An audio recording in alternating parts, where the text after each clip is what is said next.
শবে বরাতের মুনাজাত। আজিজুল হক। হে আমাদের রব, এই নীরব রাতে তারারাও যেন নুয়ে পড়েছে সিজদার ফরাসে। রহমতের শিশিরে ভিজে গেছে আধারের প্রতিটি নিঃশ্বাস। আজ দয়ার দরজা খোলা, 7 আসমান জুড়ে শুধু তোমার করুণা। একটি ক্লান্ত, নরম দিল নিয়ে আমরা এসে দাঁড়িয়েছি তোমার দরজায়, ভুলগুলোকে ঘুম পাড়িয়ে ক্ষমার আশায়। হে রব, এই চোখের কান্নায়, এই কণ্ঠের ভাঙনে লুকিয়ে ছিল বহুদিনের ডাক। আজ শুনি তোমার স্নিগ্ধ আহ্বান, ফিরে এসো, ফিরে এসো। গুনাহের বোঝা নামিয়ে রাখছি তোমার এই পবিত্র আস্তানায়। হে দয়াময়, ক্ষমার নদী বইয়ে দাও, আমাদের সকল কালিমা ধুয়ে দাও। তোমার নূরের ঝিলিক ভরে দিক আমাদের অন্তর, অন্ধকার যেন আর জয়ী না হয়। কলবের ওঠা পোড়ায় তোমার আলোই থাকুক স্থায়ী। তুমি বলেছ, ডাকো আমায়। আর এত কাছের এমন আহ্বানে আমরা আর দেরি করি না। হে রহমান, এই কাপা হাত ধরে নাও, এই ভাঙা হৃদয় তুলে নাও। রাতের এই নির্জনতায় তাসবিহ আর তাহলিলে কাঁদে আমাদের প্রাণ। বাতাসে ভাসে মুক্তির সুগন্ধ। শবে বরাতের মুনাজাত কবিতাটির ভাবার্থ ও সাহিত্যিক ব্যাখ্যা ধারাবাহিকভাবে দিচ্ছি। সার্বিক ভাব, এই মুনাজাতটি শবে বরাতের পবিত্র রাতকে কেন্দ্র করে রচিত এক গভীর আধ্যাত্মিক আত্মসমর্পণ। এখানে কবি নিজেকে একজন অপরাধী বান্দা হিসেবে উপস্থাপন করেছেন, যিনি নির্জন রাতে আল্লাহর রহমত ও মাগফিরাতের দরজায় দাঁড়িয়ে কাঁদছেন। এটি শুধু দোয়া নয়, একটি আত্মার ফিরে আসার ঘোষণা। স্তবক ভিত্তিক ব্যাখ্যা। হে আমাদের রব, এই নীরব রাতে, এখানে রাতের নীরবতা ও মহাজাগতিক পরিবেশ ব্যবহার করে শবে বরাতের পবিত্রতা বোঝানো হয়েছে।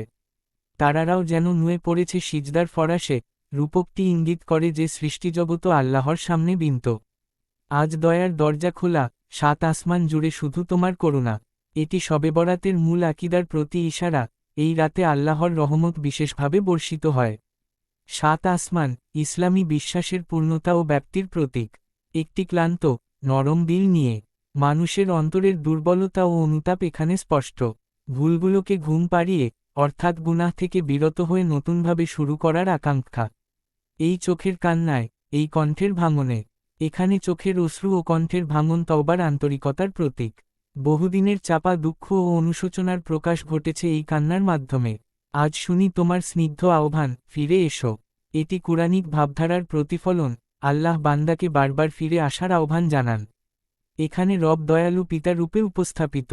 গুনাহের বোঝা নামিয়ে রাখছি। গুনাহকে বোঝা হিসেবে দেখানো হয়েছে, যা মানুষকে ক্লান্ত করে। আল্লাহর দরবারে তা রেখে দেওয়া মানে পূর্ণ আত্মসমর্পণ। ক্ষমার নদী বইয়ে দাও, নদী এখানে সীমাহীন ক্ষমার প্রতীক। কালিমা ধুয়ে দাও, পাপের দাগ সম্পূর্ণভাবে মুছে ফেলার প্রার্থনা। তোমার নূরের ঝিলিক ভরে দিক আমাদের অন্তর। নূর মানে ঈমান, হিদায়াত ও আত্মিক আলোক প্রাপ্তি। এখানে অন্তরের অন্ধকার দূর করার আবেদন করা হয়েছে।